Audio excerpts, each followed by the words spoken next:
We are now about a week removed from MWC 2017, and boy, was it quite the show. We had announcements from all of the different manufacturers, especially in the absence of Samsung, and the Android Authority team was out in full force, bringing you some of the best coverage of the Mobile World Congress this year. We hope you enjoyed all of that coverage, and then, shortly after, I got onto social media to ask you to react to MWC 2017. We got a lot of responses, so we're going to go through them now. It's Joshua Vergara, what's going on, everybody? And these are some of your reactions to MWC 2017.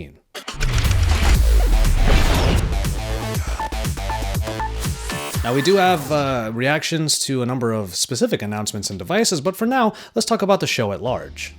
I think it's a very good show. The mobile technologies are heading to an interesting future, but to be honest, the fight between the best smartphone flagship was kind of lacking a bit because Samsung didn't get to showcase their latest flagship model.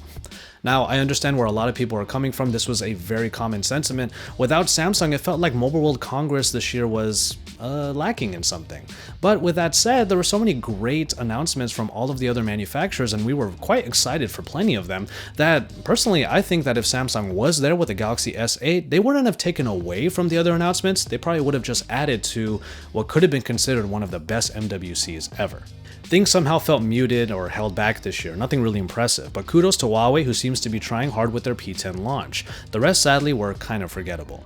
I actually don't think I agree with this. The P10 Plus, which is what I'm using right now and I'm reviewing, while it is a very solid device, it does feel like a bit of an iteration after the P9. And yes, Huawei's trying really hard to convince us of otherwise.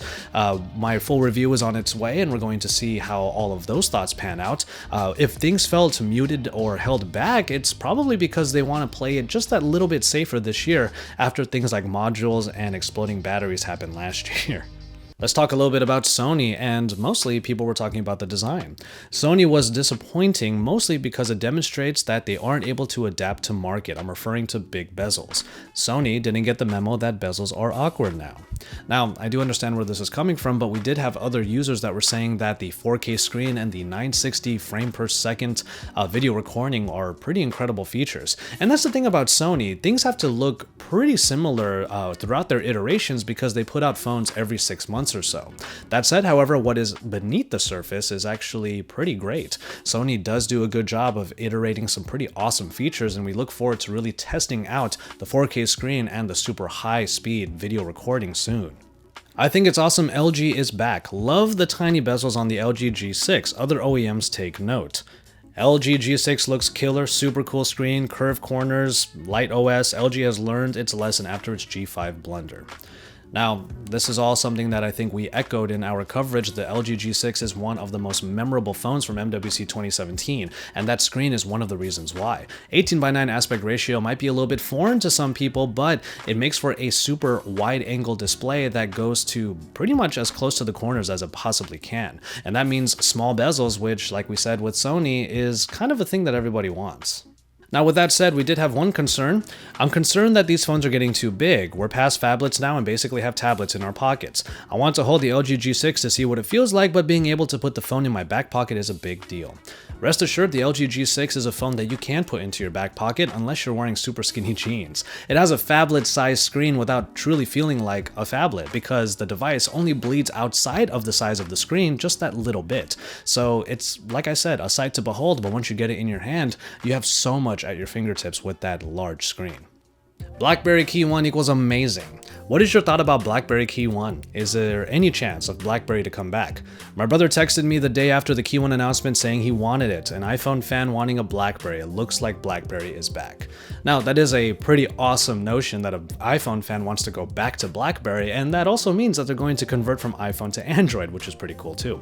However, BlackBerry is obviously focusing on a nostalgia factor, and with that in mind, we have a physical keyboard, a QWERTY keyboard that only BlackBerry can make, and this might be kind of like the phone of my dreams. I remember having a BlackBerry Bold and I loved that device, and I wanted a version of that that had a full touchscreen along with Android as its OS.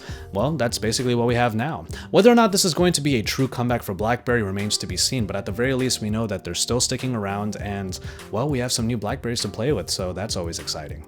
And speaking of nostalgia, now let's go to Nokia. Nokia all around, they are coming back and coming back strong. However, on the other end of the coin, the Nokia 3310 was not that great.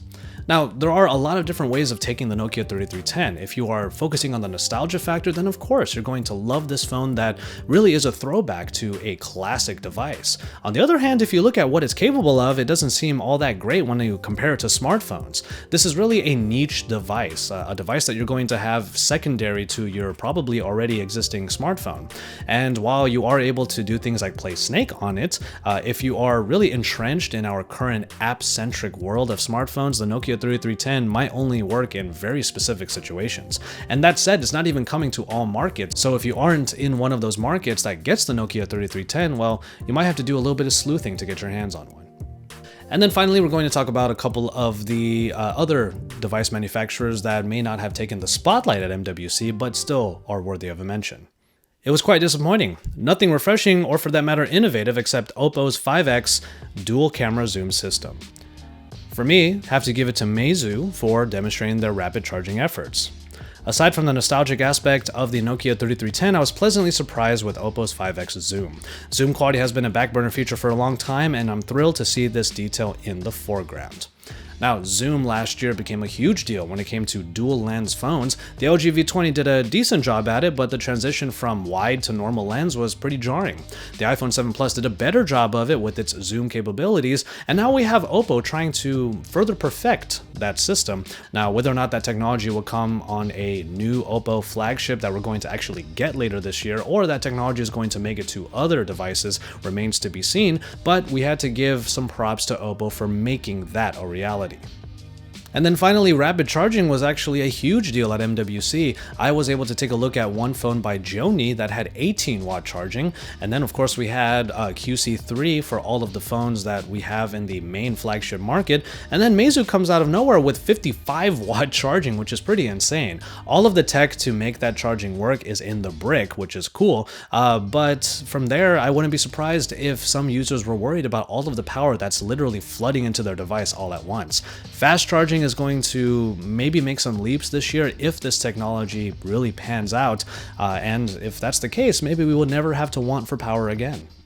And so there you have it. That pretty much wraps up all of our MWC coverage, and we wanted to get your guys' opinions and show them off here on AndroidAuthority.com. So keep it tuned to Android Authority for even more about all of these devices. Like I said, I have the P10 Plus right here that I am reviewing. Lon has the LG G6, and then we can't wait to get our hands on the Nokia and the BlackBerry Key 1. Keep it tuned to AndroidAuthority.com for that and even more, and stay tuned to the YouTube channel by subscribing to the channel if you haven't already, and dropping us some thumbs up. If you want to keep up with us here at Android Authority as well, you can hit that bell next to the subscribe button. That way you can get notified whenever we put out a video. Keep it tuned here at Android Authority for MWC coverage and even more, because we are your source for all things Android.